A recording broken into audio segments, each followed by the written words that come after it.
Hello दोस्तों, good morning. स्वागत है एक बार फिर से आप सभी का एमजेटी एजुकेशन में। दोस्तों आज है 16 जनवरी और आज की वीडियो में हम लोग बात करेंगे 16 जनवरी 2024 के मोस्ट इंपॉर्टेंट करंट अफेयर के क्वेश्चंस के बारे में। आज की वीडियो बहुत ज़्यादा इन्फॉर्मेटिव है और बहुत ज़्यादा डिटेल्स के साथ है, तो आप जो है वीडियो को एंड तक देखना, काफ़ी कुछ आपको आज जानने को मिलने वाला है।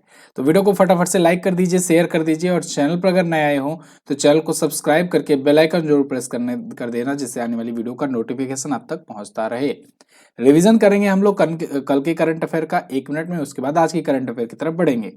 भारतीय सेना दिवस 15 जनवरी को मनाया जाता है। 9वें एशिया शीतकालीन खेलों का शुभंकर जो है ये बिनबिन और नीनी को चुना गया है। ये 2025 में आयोजित होने वाला है। और अभी हाल ही में जारी रिपोर्ट के अनुसार 2023 में भारत का सबसे प्रदूषित शहर बनकर के उभरा है बार्नीहाट, जो कि है मेघालय का शहर। कहाँ का है? मेघालय का एक शहर है। युवा निधि योजना का शुभारंभ कर्नाटक सरकार ने किया है। इसके अलावा भारत और जापान के बीच में तटरक्षकों के बीच में एक संयुक्त अभ्यास शुरू हुआ है, सहयोग काइजिन। आरबीआई के deputy governor Michael Devvrat Patra को एक और साल का विस्तार मिला है और अंतर्राष्ट्रीय पतंग महोत्सव गुजरात में मनाया गया।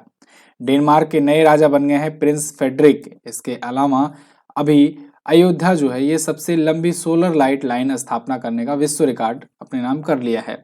भारतीय सेना ने 2024 को प्रौद्योगिकी अन्वेषण वर्ष के रूप में मनाने की घोषणा की है और प्रेसिडेंट द्रौपदी मुर्मू जी ने मरणोपरांत तेजनिक नार्गे सम्मान से सम्मानित किया सविता कंसवाल को।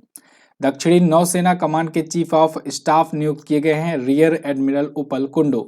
ये टॉप 12 क्वेश्चंस थे करंट अफेयर के कल की वीडियो से, जिनका आपने किया है क्विकली रिवीजन 1 मिनट में। अब बात करेंगे आज की करंट अफेयर की, लेकिन उससे पहले आपको बता दूं एमजेटी ऐप पर ऑफर्स चल रहे हैं, मकर संक्रांति का ऑफर, और आज इसका है लास्ट दिन। तो इस ऑफर का आप फायदा उठाइए। कूपन कोड में यूज करना है आपको मकर 60 और आपको मिलेगा 60% का डिस्काउंट। आज आखिरी मौका है, आप इसका लाभ उठाइएगा जरूर। शुरू करते हैं। पहला क्वेश्चन मोस्ट इंपॉर्टेंट, कौन सा टाइगर रिजर्व भारत का पहला डार्क स्काई पार्क घोषित किया गया? तो दोस्तों पेंच टाइगर रिजर्व, जो कि 2 राज्यों में पड़ता है, ध्यान रहे ये एमपी में भी पड़ता है और महाराष्ट्र में भी पड़ता है। तो इस टाइगर रिजर्व को अभी डार्क स्काई पार्क के रूप में अपग्रेड किया गया है। तो ये बन गया है भारत का पहला डार्क स्काई पार्क। ठीक है, इंडिया का पहला डार्क स्काई पार्क। साथ ही साथ ये एशिया का ऐसा ये 5वां बना हुआ है। ठीक है, एशिया में 5वां, भारत में पहला। ये देखिए, आप जिसे नेशनल पार्क वगैरह में देखेंगे तो बहुत सारे नेशनल पार्क हैं मध्य प्रदेश में, आपको पता है ये टाइगर स्टेट भी कहलाता है और सबसे ज्यादा नेशनल पार्क भी है मध्य प्रदेश में। लेकिन ये जो पेंच नेशनल पार्क है ना, एक्चुअली में ये 2 राज्यों में पड़ जाता है।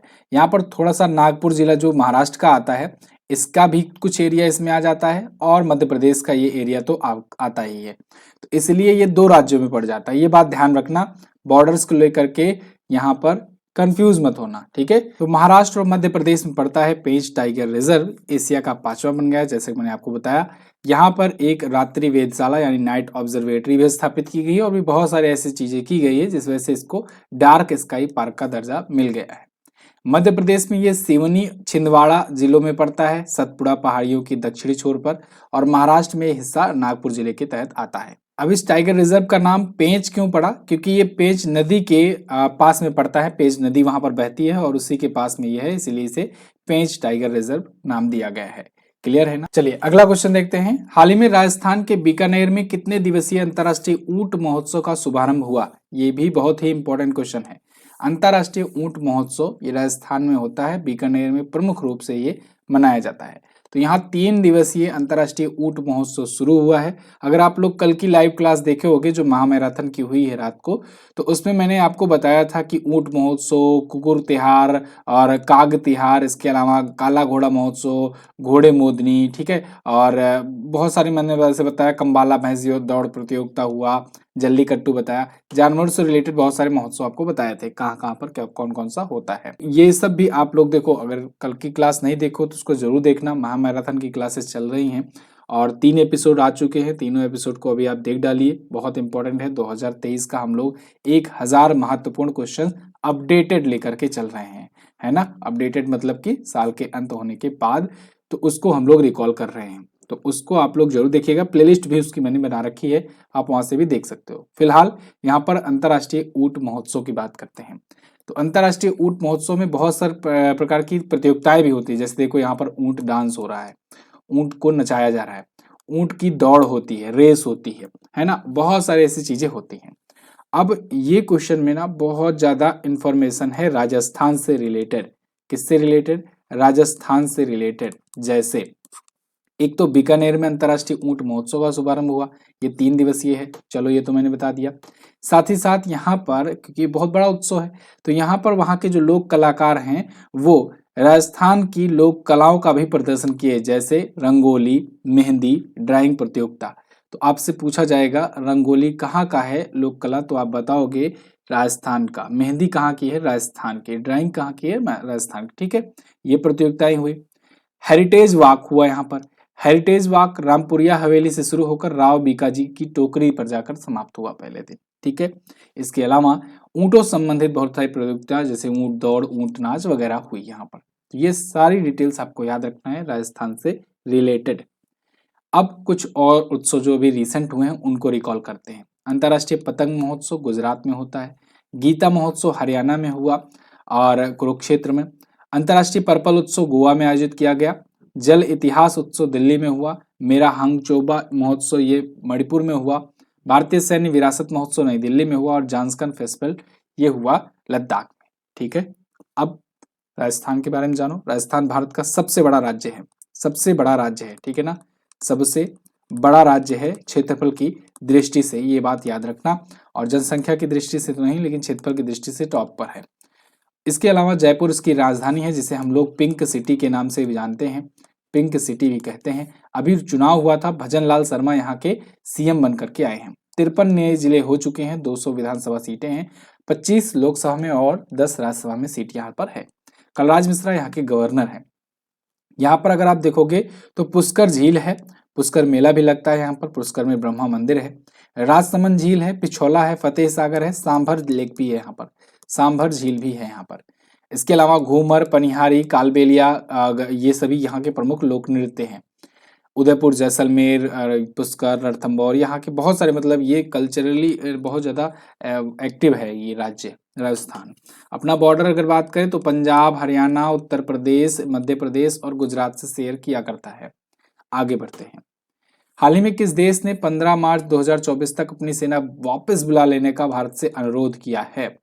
तो दोस्तों अभी मालदीव ने भारत को अल्टीमेटम दिया है कि अपनी सेना वापस कर लो यहाँ से। ज्यादा लोग है भी नहीं, ऐसा भी नहीं है, पूरी पूरी वहां पर बहुत लंबी सेना है, कुल 77 भारतीय सैन्यकर्मी है, 77।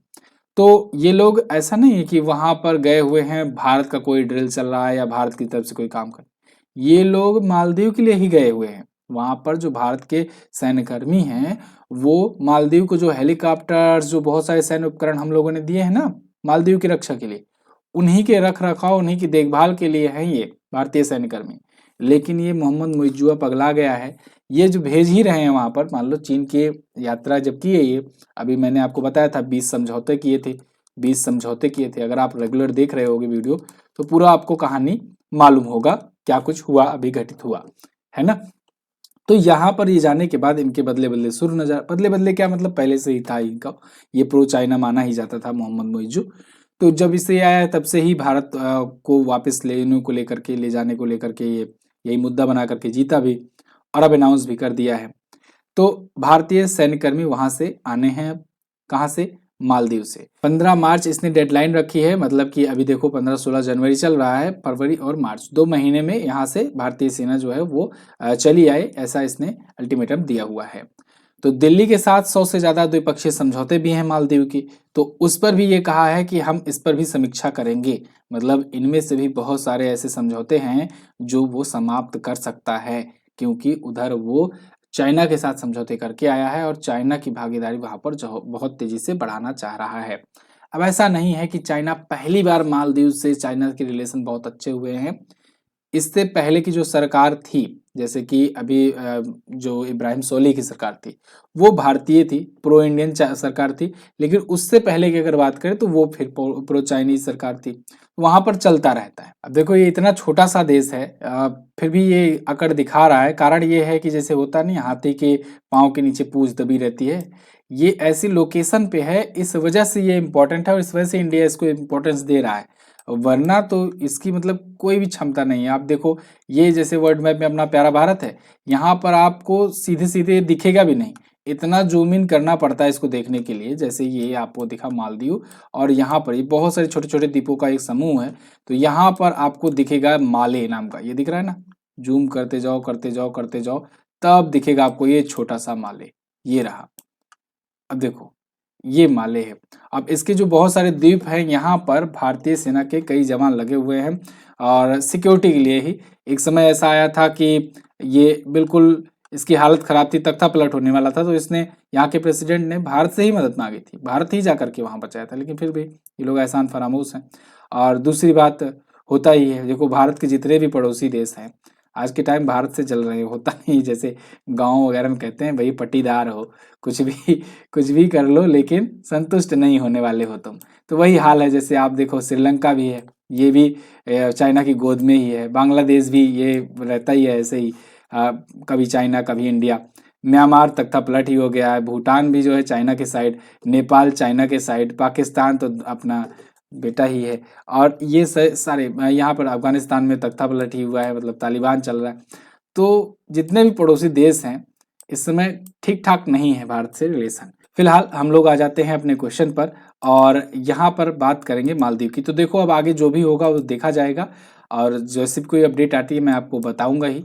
अगला क्वेश्चन देखते हैं, ताइवान के नए राष्ट्रपति कौन बने। तो देखो, ताइवान में यहाँ पर भी सरकार, देखो जो राष्ट्रपति बने हैं ना, ये एंटी चाइना है, विलियम लाई चिंगते। तो विलियम लाई चिंगते जो हैं ये नए प्रेसिडेंट बने हुए हैं। अब यहाँ पर देखो, भारत के लिए एक बहुत बढ़िया अपॉर्चुनिटी है, ये जो नए प्रेसिडेंट बने हुए हैं ना, ये है डेमोक्रेटिक प्रोग्रेसिव पार्टी से। ये पार्टी समझ लो एंटी चाइना है। और दूसरी बात, चीन इनको 2017 में जब इनका एक बयान आया था कोई चाइना को लेकर के, चाइना के खिलाफ, तभी से इनको अपना कट्टर दुश्मन मानता है चाइना। और यहाँ पर भी अभी जब ये जीता, तब भी चाइना ने आकर के एक बयान दिया कि ये तो खतरनाक अलगाववादी है ही, साथ ही साथ चाहे ये जो कर लें, चाहे मतलब नई सरकार वहाँ पर भले से चेंज हो गई, लेकिन चाइना जो है वो ताइवान को लेकर रहेगा। आप जानते हो चाइना लगातार धमकियां देता रहता है ताइवान को कब्जा करने की, ताइवान को अपना हिस्सा मानता है। अब यहाँ पर भारत को क्या करना चाहिए? भारत को ना, जैसे चीन जो है मोहम्मद मुइज्जू को अपने यहाँ बुलाया था, वैसे भारत को ताइवान के राष्ट्रपति विलियम ताई चिंगते को कहना चाहिए, आ जाओ भैया भारत, बिल्कुल अच्छे से मिर्ची लगेगी चाइना को। हाँ भाई, इतना तो कर ही सकते हैं, मालदीव से इतने पुराने रिलेशन खराब करा है चाइना ने, तो हम लोग भी इतना थोड़ा सा तो बनता है। चलिए देखते हैं हम लोग वर्ल्ड मैप में ताइवान है कहाँ पर। वर्ल्ड मैप में अगर आप देखोगे तो अगेन ये रहा अपना प्यारा भारत, यहाँ से आपको आना है इधर चाइना की तरफ, तो इधर चाइना दिखेगा और छोटा सा, बहुत ही छोटा सा देश आपको दिखेगा, ये है ताइवान। ताइवान जो है, चाइना ताइवान पर मैंने एक वीडियो भी बना रखी है, आपको अगर देखना है तो आप सर्च कीजिएगा, मिलेगी वीडियो, पूरा इतिहास मैंने बताया हुआ है, कैसे कोरियन वार हुआ था वगैरह वगैरह। तो ताइवान कैसे अलग हुआ, ये पूरी कहानी तो उसमें मैंने बता ही रखी थी। फिलहाल ताइवान को ये अपना अभिन्न हिस्सा बनाता है चाइना, इसको कब्जा करना चाहता है, और अमेरिका कब्जा करने नहीं देना चाहता है। क्यों? अमेरिका को क्यों पड़ी हुई इतनी? अमेरिका तो महास्वार्थी देश है। तो देखो, ताइवान के पास है सेमीकंडक्टर, और सेमीकंडक्टर इतना है, मतलब आप समझ लो ऐसे कि दुनिया भर में 80% का सेमीकंडक्टर का अगर व्यापार होता है, 100% का अगर होता है, तो उसमें 80% ताइवान का रहता है। इतना ज़्यादा ये इंपॉर्टेंट देश है। और ताइवान की कई कंपनियां भारत में भी इन्वेस्ट कर रही हैं, जिससे चाइना को भाई मिर्ची लगे, क्योंकि ताइवान को भी पता है कि यहाँ एशिया में चाइना को कोई टक्कर दे सकता है, तो वो है इंडिया। ठीक है, तो फिलहाल ताइवान ये रहा, और ताइवान की राजधानी ताइपेई होती है, और यहाँ के अभी ये प्रेसिडेंट बन गए हैं। अगला है, हाल ही में किसके द्वारा गांधी ए लाइफ इन 3 कैंपेन्स नामक पुस्तक का अनावरण किया गया? तो अभी हाल ही में एमजे अकबर जी ने दोस्तों गांधी ए लाइफ इन 3 कैंपेन्स नाम की पुस्तक लॉन्च की हुई है। गांधी ए लाइफ इन 3 कैंपेन्स, 3 बड़े कैंपेन जो गांधी जी के थे, कौन कौन से?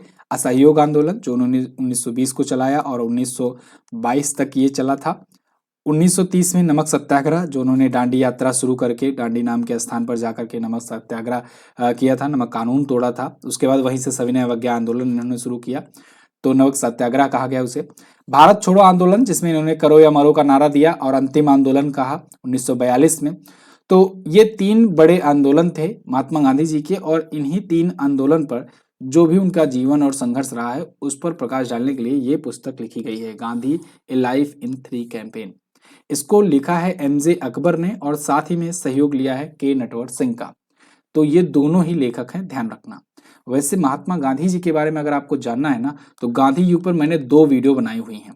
2 वीडियो, ऐसा नहीं कि दोनों एक ही वीडियो है। गांधी युग 2 पार्ट में मैंने बनाया हुआ है। तो पार्ट 1 और पार्ट 2 अगर देख लोगे ना, तो आधुनिक भारत का आपका 60% तैयार हो जाएगा।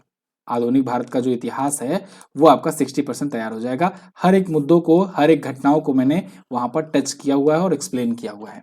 तो आप वीडियो जरूर देखना। गांधी युग एमजेटी एजुकेशन लिख करके सर्च करोगे तो मिलेगी आपको वीडियो। आगे कुछ और पुस्तकें जो अभी आई थी चर्चे में, उनको रिकॉल करते हैं। संस्कृति के आयाम, मनोरमा मिश्रा ने लिखा है। राम मंदिर एक राष्ट्र मंदिर एक साझी विरासत, इसको प्रोफेसर गीता सिंह और आरिफ खान भारती ने लिखा है। Breaking the mould, Raghuram Rajan ने लिखा। जेबा एन एक्सीडेंटल सुपर हीरो, ये हुमा कुरैशी जो कि एक एक्ट्रेस है, इन्होंने लिखा है। रिसाइलिएंट इंडिया, इसको भी पुष्कर सिंह धामी ने विमोचन किया है इस पुस्तक का, ये उत्तराखंड के सीएम है। वेलकम टू पैराडाइज, इसको ट्विंकल खन्ना ने लिखा है, अक्षय कुमार की पत्नी है। मैपिंग ऑफ द अकाइब्स, ये प्रोफेसर रामचंद्र गौड़ और विस्मय बसु ने लिखा है। सत्यशरण ने थ्रेड बाय थ्रेड लिखा है और हेमा जोशी ने दो पलकों की छांव में लिखा है। लीना कुमार की पुस्तक है the autobiography of God. Clear है? आगे अच्छा साथियों, मकर संक्रांति का ऑफर का आज आखिरी दिन है, अंतिम मौका है। अगर आप लेना चाहते हैं कोई सा भी हमारा वीडियो कोर्स तो उसे ले सकते हैं। जो लोग यूपी स्पेशल की तैयारी कर रहे हैं उनके लिए मैं बता दूं, यूपी जीके का बैच लाया गया है और इस ऑफर के तहत वो बहुत ही नॉमिनल कॉस्ट में पड़ रहा है आपको। तो यूपी स्पेशल की अगर आप तैयारी कर रहे हो, जैसे आरओ, यूपी पुलिस, यूपीएसआई या यूपी के जो भी एग्जाम्स हैं, उनके लिए बहुत ही महत्वपूर्ण है। और हाँ, जो अभी विलेज पंचायत ऑफिसर की भी आई है ना, वीपीओ की वैकेंसी, उसके लिए भी, उसमें भी यूपी जीके पूछा जाएगा, उसके लिए भी ये इंपॉर्टेंट हो सकता है। तो आप जा करके इसको अभी ऑफर के तहत ले सकते हो। और भी बहुत सारे वीडियो कोर्सेज हैं अपने, जीएस सफलता 3.0 भी आप ले सकते हो। कूपन कोड यूज करना है आपको मकर 60 कूपन कोड यूज करना है और इस कूपन कोड का इस्तेमाल करके आप प्राप्त कर सकते हो डिस्काउंट एमजेटी ऐप पर। किसी भी सहायता के लिए व्हाट्सएप करिए, व्हाट्सएप का नंबर आपको डिस्क्रिप्शन में मिल जाएगा। अगला क्वेश्चन, हाल ही में किस राज्य सरकार ने एंटीबायोटिक दवाओं के दुरुपयोग के लिए, इसको नियंत्रित करने के लिए ऑपरेशन अमृत शुरू किया? इसको शुरू किया है केरल राज्य सरकार ने, एंटीबायोटिक दवाओं के दुरुपयोग को कंट्रोल करने के लिए ये अमृत पहल शुरू की गई है। यहाँ पर देखो ऑपरेशन अमृत, ये अमृत का फुल फॉर्म भी होता है। अमृत का मतलब होता है, ऑपरेशन अमृत का मतलब है anti microbial resistance intervention for total health, है ना। तो बिना प्रिस्क्रिप्शन के एंटीबायोटिक्स जो लोग लिख देते हैं, जो चाहे फार्मेसी कंपनियां हो या फिर कोई मेडिकल स्टोर वगैरह हो, तो उन पर ये कंट्रोल करने के लिए है। और इसके लिए विभाग भी स्थापित कर रहे हैं, जगह जगह अपने कर्मी भी, ये लोग सुरक्षा कर्मी नियुक्त करेंगे जो जिनसे शिकायत कर पाएंगे लोग और जो एक्शन लेंगे। तो ऑपरेशन अमृत शुरू इसीलिए किया गया है जिससे एंटीबायोटिक दवाओं का दुरुपयोग जो है ये नियंत्रित किया जाए। एक्चुअली में केरल ऐसी जगह पर है, ऐसी लोकेशन पर है जहां पर समझ लो, आप देखते हो ना कि बहुत सारे जो भी वायरस आते हैं इंडिया में, सबसे पहले केरल में ही देखने को मिलता है। तो केरल एक्चुअली में विदेशों से भी बहुत सारा जुड़ा हुआ है, कनेक्शन है इसका। तो दुनिया भर के देशों से यहाँ पर लोग आते रहते हैं बहुत ज़्यादा मात्रा में, इस वजह से भी बहुत सारे वायरस आ जाते हैं। मैं ये नहीं कह रहा हूँ कि दुनिया भर के देशों से ही वायरस आते हैं, भारत में भी हो सकते हैं, लेकिन केरल में ज़्यादा देखने को मिलते हैं। तो ऐसे में सोचो आप कि वहाँ के लोग जो हैं वो तुरंत पहुँचते होंगे मेडिकल स्टोर जब भी छोटी मोटी कोई भी दिक्कत होती होगी। और मेडिकल स्टोर वाले जब समझ में नहीं आता है कौन सा वायरस है तो क्या देते हैं? एंटीबायोटिक्स। बस वही है दिक्कत। तो इसी को रोकने के लिए यहाँ पर केरल ने किया है।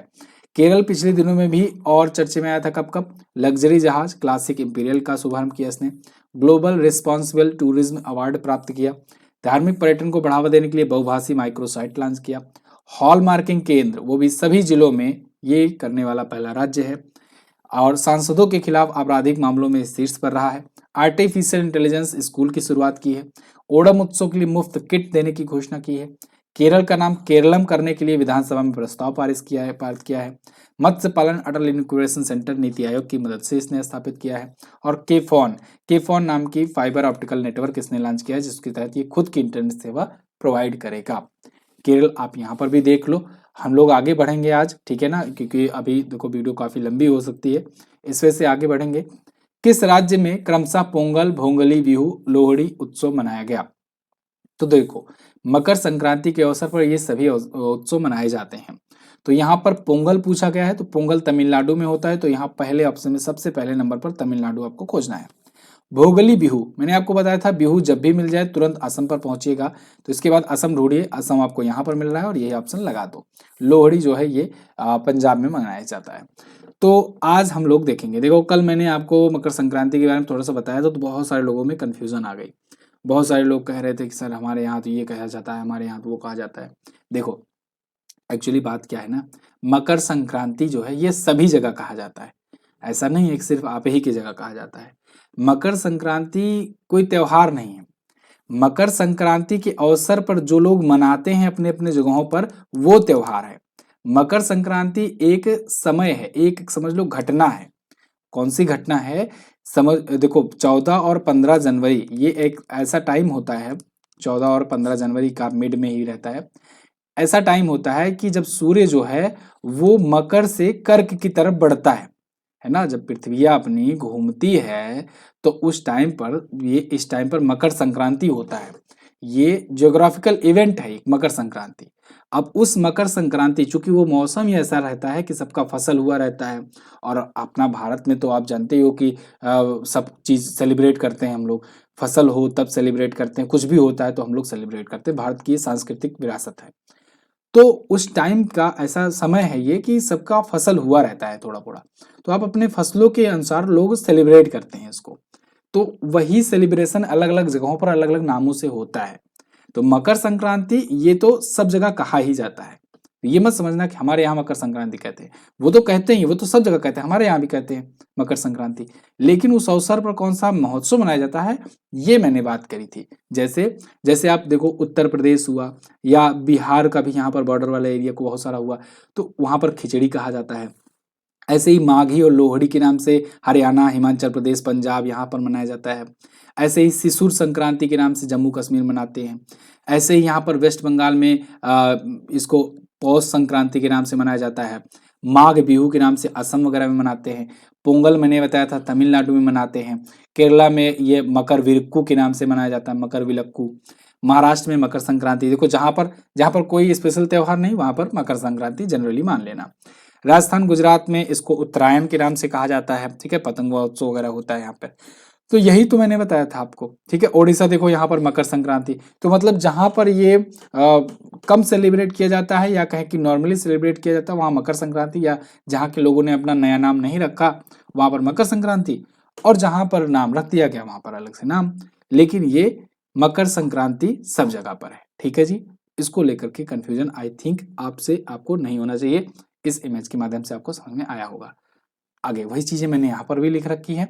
तो इसमें क्या होता है, उत्तरी गोलार्ध की ओर सूर्य की यात्रा होती है मकर संक्रांति के अवसर पर, और इस वजह का ये प्रतीक है मकर संक्रांति, ठीक है जी। आगे, Spanish super cup football tournament किसने जीता? इसको जीत लिया है रियल मैड्रिड ने। रियल मैड्रिड ने बार्सिलोना को हरा करके जीत लिया है स्पेनिश सुपर कप फुटबॉल का टूर्नामेंट। तो 4-1 से बार्सिलोना को हराया है रियल मैड्रिड ने। ये 13वां अपना खिताब जीता है। बार्सिलोना 14 बार हालांकि जीत चुका है, लेकिन इस बार ये उप विजेता रहा स्पेनिश सुपर कप फुटबॉल का। एक टाइम था जब रियल मैड्रिड से क्रिस्टियानो रोनाल्डो खेला करते थे, बार्सिलोना से लियोनल मेसी खेला करते थे, जबरदस्त मुकाबला हुआ करता था। लेकिन अब दोनों ही निकल गए हैं दोनों खिलाड़ी से। आपको याद होगा कि जो लियोनल मेसी हैं वो अब कहाँ से खेलते हैं, इंटर मियामी से खेलते हैं, इंटर मियामी से खेलते हैं। और अल नासर से खेलने लगे हैं, अल नासर से खेलने लगे हैं क्रिस्टियानो रोनाल्डो। अल हिलाल से खेलने लगे हैं, अल हिलाल से खेलने लगे हैं नेमार जूनियर। ये तीनों खिलाड़ी बड़े खिलाड़ी हैं, फुटबॉल में बड़ा नाम है। ये लोग अब अपना टीम बदल दिए हैं। आगे, हाल ही में 150 टी20 इंटरनेशनल का प्रदर्शन और 100 जीत वाले पहले पुरुष खिलाड़ी कौन बने? ये बन गए हैं Rohit Sharma. T20 international 150 match खेल चुके हैं भाई, और 100 जीत भी चुके हैं इनमें से, मतलब 100 विजेता टीम की हिस्सा रहे हैं। तो 150 T20 इंटरनेशनल मैच खेलने के मामले में भी ये रिकॉर्ड इनके नाम है, और उनमें से 100 जीतने वाली टीम में भी ये खिलाड़ी रहे हैं, ऐसे भी ये पहले बन गए हैं। भारत और अफगानिस्तान का T20 मैच सीरीज चल रहा है, इसमें ये उपलब्धि हासिल हुई है। और रोहित शर्मा आप जानते हो भारतीय टीम के कप्तान हैं। अगला, हाल ही में कितने वर्ष की आयु में मशहूर शायर मुनव्वर राना का निधन हुआ? तो दोस्तों बहुत ही फेमस, बहुत ही प्रसिद्ध उर्दू शायर मुनव्वर राना का निधन हो गया है 71 वर्ष की उम्र में। इन्होंने बहुत सारी उर्दू शायरियाँ ऐसी लिखी जो समझ लो ब्लॉकबस्टर साबित हुई, बहुत फेमस हुई। जैसे मैं आपको एक एग्जांपल दिखाता हूँ यहाँ पर, किसी को घर मिला हिस्से में या कोई दुकान आई, मैं घर में सबसे छोटा था, मेरे हिस्से में माँ आई। तो मुनव्वर राना बहुत ही फेमस ये कवि थे और उर्दू शायर थे। काफी दिनों से ये बीमार चल रहे थे, किडनी से संबंधित इनको प्रॉब्लम्स थी और अभी यहीं लखनऊ में एसजीपीजीआई में, संजय गांधी पीजीआई में इनको भर्ती कराया गया था और यहीं पर इनका निधन हुआ है। 1952 में उत्तर प्रदेश के रायबरेली जिले में ये जन्म लिए थे। ये रायबरेली जिला वही है, अगर आपको याद हो, यहीं पर मलिक मोहम्मद जायसी जन्म लिए थे, जायसी नाम के एक जगह पर। ठीक है। उर्दू साहित्य और कविता में अपना महत्वपूर्ण योगदान के लिए ये प्रसिद्ध थे। 2014 में इनको साहित्य अकादमी पुरस्कार मिला था, लेकिन एक साल बाद ये लौटा दिए थे। एक्चुअली में ये जो पर्सनालिटी थी मुनव्वर राना की, ये काफी कंट्रोवर्शियल भी थी और फिलहाल वो उनका मत है, उनका विचार है। यहाँ पर हम लोग इनके साहित्य को ही फोकस करेंगे, वही अपने एग्जाम के लिए इंपॉर्टेंट है। तो साहित्य अकादमी पुरस्कार ये लौटा दिए थे, ये बात ध्यान रखना, 2015 में लौटा दिए थे, 2014 में पाए थे। इनको और पुरस्कार सम्मान मिले हैं, जैसे अमीर खुसरो पुरस्कार, मीर तकी मीर पुरस्कार, गालिब पुरस्कार, डॉक्टर जाकिर हुसैन पुरस्कार, सरस्वती समाज पुरस्कार, बहुत सारे पुरस्कार। ठीक है जी, तो इनका अभी निधन हो गया है। ये थे आज के दिन के टॉप 10 करंट अफेयर के क्वेश्चंस। आई होप आपको वीडियो पसंद आई होगी। अगर पसंद आई है तो इसको लाइक शेयर कीजिए। टेलीग्राम पर पीडीएफ भेजी जा रही है, डिटेल वाली। जी हाँ, बिल्कुल सही सुना आपने, डिटेल पीडीएफ आपको टेलीग्राम पर भेजी जा रही है। इसको आप डाउनलोड कर सकते हो। टेलीग्राम पर जाओ, एमजेटी एजुकेशन सर्च करो और ग्रुप को ज्वाइन करो, वहां से आप डाउनलोड कर सकते हो। कल मैंने क्वेश्चन आपसे पूछा था, जीआई टैग की वैलिडिटी कितनी होती है? तो 10 साल होती है। भारत की अर्थव्यवस्था कितने देशों के बाद सबसे बड़ी अर्थव्यवस्था है? तो 4 देशों के बाद भारत का नंबर आता है। भारत है 5वीं सबसे बड़ी इकोनॉमी अभी के टाइम पर। 2028 में हम लोग होंगे तीसरी। आज आपको क्या बताना है, भारत के अंतिम ब्रिटिश कमांडर इन चीफ कौन थे? कल की वीडियो देखे होगे, जरूर आंसर करोगे। 9वां एशियाई शीतकालीन खेल 2025 कहां पर आयोजित किया जाएगा? ये भी आप आंसर करना जरूर। और आई होप आपको दोनों आंसर आ रहा होगा, कल की वीडियो देखे हो तो जरूर आ रहा होगा। क्विज पीडीएफ आपको एमजेटी ऐप पर मिलेगी, टेलीग्राम पर भी पीडीएफ दी जाती है। बुक तो हो गई है आउट ऑफ स्टॉक, लेकिन जैसे ही स्टॉक में आती है तो आप इसको बाय कर सकते हो। मैं मिलूंगा दोस्तों आपसे अगली वीडियो में, तब तक के लिए नमस्कार, जय हिंद, वंदे मातरम।